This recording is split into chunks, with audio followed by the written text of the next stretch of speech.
Hey dudes, what's up? It's Eli with TouchArcade. I'm here today with Jared, and we are checking out Tilt to Live 2 Redonkulous, I think is the subtitle of the game. Sure.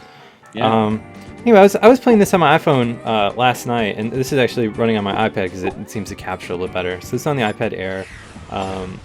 Tilt games are always a little better on the iPhone, so if I'm doing crummy, that's why. But nuts. So this is just like the super basic like tutorial that the game has, where it shows you like, oh, okay, you're the arrow, use power-ups, and you kill the red dots, which... Yeah. So the original Tilt to Live is like a classic. I mean, that was one of the best games like I've ever played, I would say.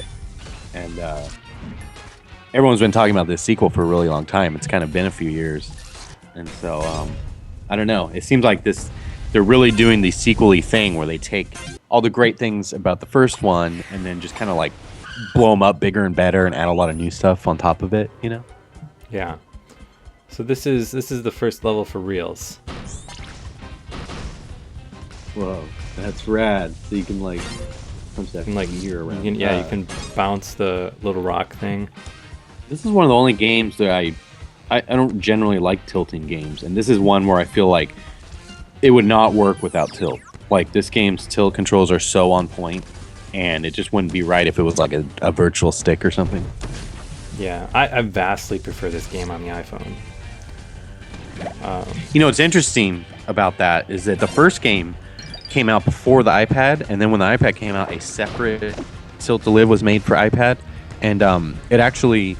They didn't just blow everything up. They actually kept, the enemy sizes and stuff the same, but the screen was larger, so the play area was larger. So they were actually like two different games, and they had their own separate leaderboards and stuff like that. Because in one of them, you're playing with a much greater area, and this time around, they chose to go universal, and they chose to keep the play field the same size. So that's why you see that there's like borders on top and bottom in this iPad version. Which, I don't know, I think is probably fine. I think it's good to have everyone on like one level playing field and everyone's kind of playing the same game. But I know that it was neat before that the iPad version was almost like its own game. And it actually felt different enough that it felt like you're playing, you would choose to play on your iPhone and get one experience and then get a different experience on your iPad. And so now it's kind of like the same experience across devices, which, is good and bad, I guess, depending on how you look at it. Yeah, see, in my personal opinion, like, with the games being similar but just kind of, like, framed weirdly on the iPad, like, it seems like you might as well just play it on your phone. Yeah, cause, just a tilting game is just more conducive to a smaller device, I think, anyway. But some people just strictly game on their iPad, so it's kind of like, I don't know. I would play this on my phone anyway. Yeah. Let's check out the Code Red mode. Level up. Yeah, so much like the other Tilt to Live, or the original one rather, you have this like level up thing. Well, I guess the original one didn't have level ups, but instead it was achievement based on the power ups you unlocked, right? This one has like a weird kind of leveling up system, which is pretty cool. Let's see here. In Code Red, much like the other version of the game, basically just like ramps the difficulty up like way faster than the previous ones. The dots in this are so cool. They're like fluid. So rad. You're like amassing a bunch of dots. Whoa! Oh my god, that was so close. How did you not die? The lightsaber is like really hard to use. Yeah, I feel like to use it. You'll get good at it. Oh god, wow, there's a boss dude. This is insane. This is getting intense.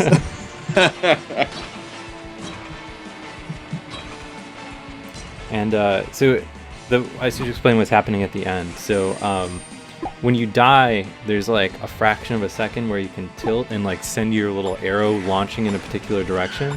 And then if you land on that target thing, you get 10% score bonus or 20% score bonus. I don't know what the thing in the middle does because I've never gotten it, but... Probably lets you continue. That'd be my guess. Oh my god. Oh god, Jared, help. God, I love this game. I'm so happy.